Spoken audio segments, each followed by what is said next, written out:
ចឹងយើងស្វាគមន៍ម្ដងទៀតទៅលើវីដេអូរបស់យើងមួយទៀតគឺយើងតាក់ទងជាមួយការទៅលើ DHCP server ចឹងប៉ុន្តែដោយសារតែជំហានដំបូងនៃការដាក់ IP នេះគឺយើងបានដាក់វារួចហើយចឹង IP របស់យើងមានដូចជា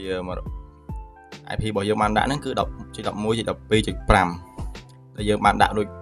តាំងពីវីដេអូមុនតាក់ទងជាមួយនឹងការធ្វើទៅលើ Samba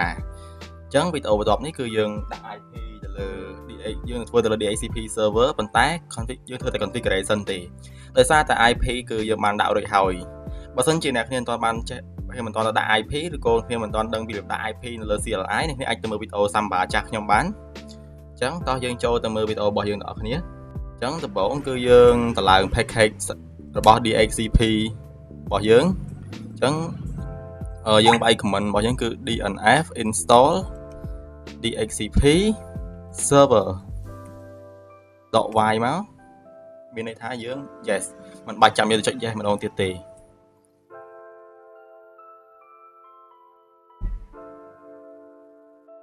យើងរងចាំវារហូតដល់ download និង install ពេញ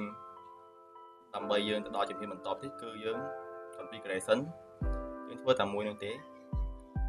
ហើយ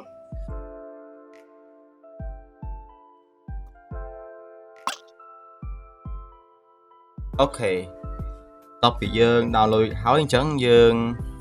ចូលទៅ configuration របស់វាអញ្ចឹង configuration របស់វាគឺយើងវាយទៅលើ VI យើងកែវាលើ editor VI យើងដាក់ etc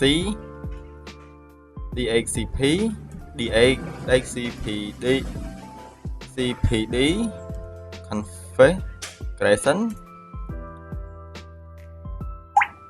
ចឹងយើងចូលទៅកែវាមកកន្លែងនេះគឺយើងទៅ set ឲ្យខ្លះ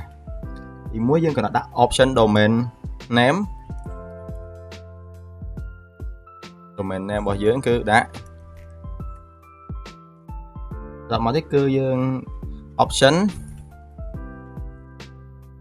domain name server ហើយជាយើងត្រូវដាក់ទៅលើ IP address របស់យើង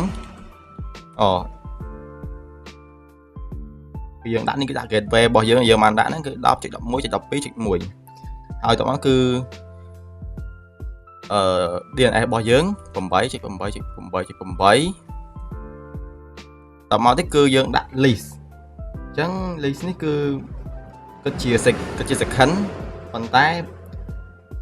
list របស់វានេះគឺយើងដាក់គឺ25,000 92,000 អញ្ចឹងគឺយើងដាក់ទៅលើរយៈពេលនេះបើសិនជាគិតជាថ្ងៃទៅវាអាចថាពី2ទៅ3ថ្ងៃដែរតាមស្ការស្មានអញ្ចឹងយើងដាក់ default list time តមកទៀតគឺយើងដាក់ max time គឺយើងដាក់វាជា 7,200 second វាអាចស្មើមួយថ្ងៃទៅ2ថ្ងៃដែរតាមស្ការស្មានរបស់ខ្ញុំទេបើសិនជាអ្នកគ្នាអាចកណនាមើលទៅក៏យ៉ាងណាទេកន្លែងនេះបន្ទាប់មកយើងដាក់មកគឺ oscillative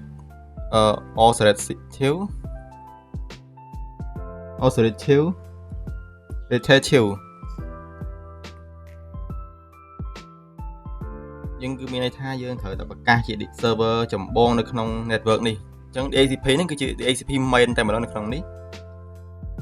ហើយបន្ទាប់មកគឺយើងក៏ដាក់លើ sub យើងក៏បាយទៅលើ subnet ដាក់ទៅលើ subnet ហើយនឹង net mask 0 subnet នេះហើយ net mask របស់យើងគឺអូខេសំទោសកន្លែងនេះគឺយើងដាក់ទៅលើគេហៅ calibrate តែត្រូវអត់ហើយត្រូវអត់សញ្ញានេះអញ្ចឹងយើងនឹងសេ configuration របស់យើងគឺ option មកទៀតគឺយើង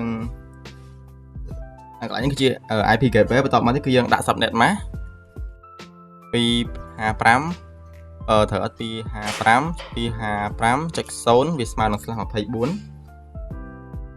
ចsemicolon បើសិនជាភ្លេច semicolon កន្លែងនេះគឺ error តែម្ដងតមកទៀតគឺយើងដាក់ option domain search ចឹងគឺកន្លែងនេះគឺយើងដាក់មកយើងដាក់ domain ខាងលើរបស់យើងគឺមានន័យថាកន្លែងនេះគឺសម្រាប់ថា boundary domain ដែលយើងត្រូវពេលដែលយើងប៉ះ server ហ្នឹងគឺវាបង្ហាញ domain ហ្នឹងអូ complete ឲ្យកន្លែង .local ចឹងខ្ញុំដាក់កន្លែងនេះ complete ដាក់ .local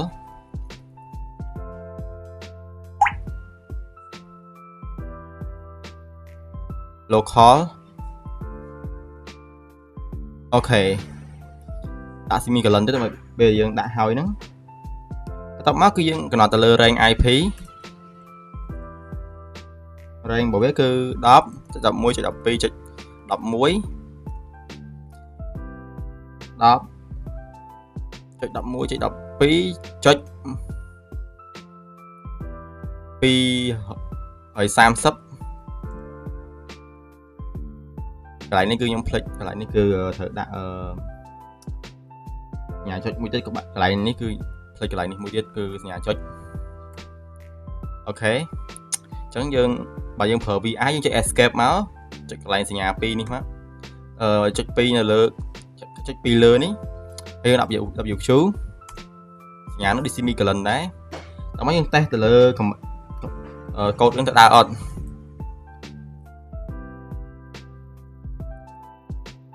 config ខុសកន្លែងនេះគឺយើងខុសកន្លែងណាunknown dx domain name server ខុសកន្លែងមើលខុសកន្លែងហ្នឹងកូដមើលខុសមើល domain name server អូខ្ញុំភ្លេចថែម s កន្លែងនេះខ្ញុំភ្លេច s ទៀតហើយអញ្ចឹងខ្ញុំកន្លែងភ្លេច s អញ្ចឹងកន្លែងធ្វើកន្លែងយកកន្លែងហ្នឹងគឺមាន s នៅគ្នាកន្លែងហ្នឹង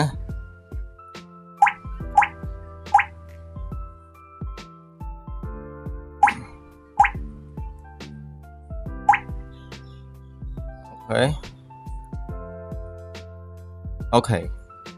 ញ្ចឹងយើងចុចយើង save មកហើយកន្លែងនេះយើងតេស្តមើលអូខេដើរហើយអញ្ចឹង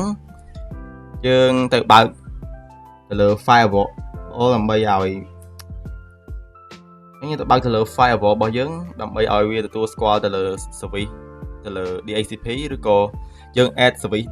DHCP នៅលើ firewall ដើម្បីឲ្យ firewall កុំឲ្យវាចាប់ថាវាជា malicious service ណាមួយដែលវានឹងអាចបិទស្វ័យប្រវត្តិអញ្ចឹងយើងដាក់ firewall តបមកគឺយើង add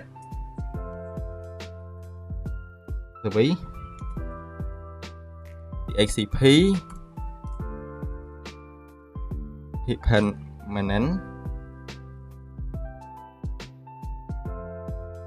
DHCP ខ្ញុំទៅថតអូខេ permanent success ហើយយើង reload វាវិញមក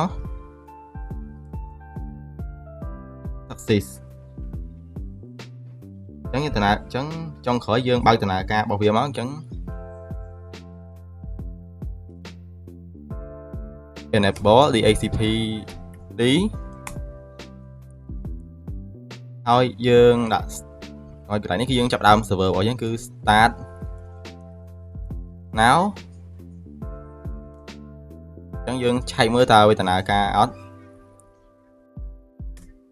នេះគឺវាជោគជ័យហើយអញ្ចឹងតោះយើងចូលទៅកាន់ការតេស្តរបស់យើងនៅលើម៉ាស៊ីន client របស់យើងអញ្ចឹងយើង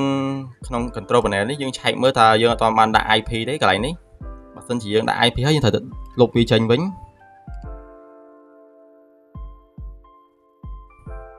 អញ្ចឹងគឺអត់មានដាក់ IP ទេអញ្ចឹងយើងចូលមក CMD ដើម្បីតេស្តទៅលើ DHCP របស់យើងប៉ុន្តែមិនចូល CMD នេះខ្ញុំចង់បង្ហាញអ្នកគ្នាវិធីមួយទៀតយើងអាចមើលបានកន្លែងនេះយើងចុចលើ internet មក Ethernet adapter របស់យើងយក property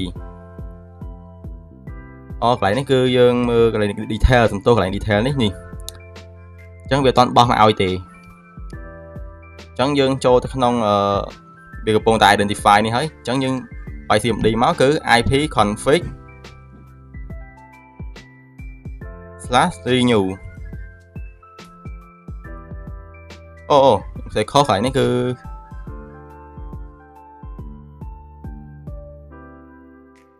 អូខេ no operation on internet for យើងវាកំពុងដំណើរការនេះបន្តិចចាំមើលតើវាមកអត់ នេះគឺវាបោះមកឲ្យយើងហើយគឺ 10.11.12.11 ចឹងការ config ទៅលើ DHCP របស់យើងមានតែប៉ុណ្្នឹងទេចឹងអរគុណអ្នកគ្នាដែលបានមើលវីដេអូនេះដែរចឹងយើងជួបគ្នាម្ដងទៀតនៅវីដេអូមេរៀនបន្ទាប់ឬក៏វីដេអូការបង្ហាញទៅលើ វីដេអូមេរៀនផ្សេងៗបន្តទៀតពីខ្ញុំបាទតែម្ដងអរគុណច្រើន